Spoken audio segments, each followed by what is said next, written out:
You think your enemy is out there, but it's not. It's you. The voice that tells you to sleep in, to quit early, to stay comfortable. That's the real enemy. And until you conquer that voice, you'll never conquer anything else. Every day, you fight battles no one sees. You fight laziness, doubt, fear. You fight the temptation to be average when you know you were made for more. The world won't tell you this, but the hardest war is the one that happens in silence. The war between who you are and who you could become. You'll break. You'll fail. You'll question if it's even worth it. But every time you rise again, you forge something inside that can't be destroyed. Pain is not punishment, it's transformation. The man who learns to control his thoughts, his emotions, his desires, becomes unstoppable.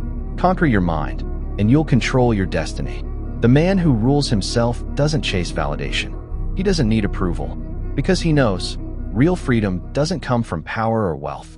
It comes from discipline, from silence, from mastering your own chaos.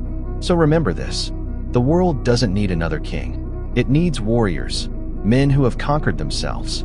Because the man who conquers himself conquers everything.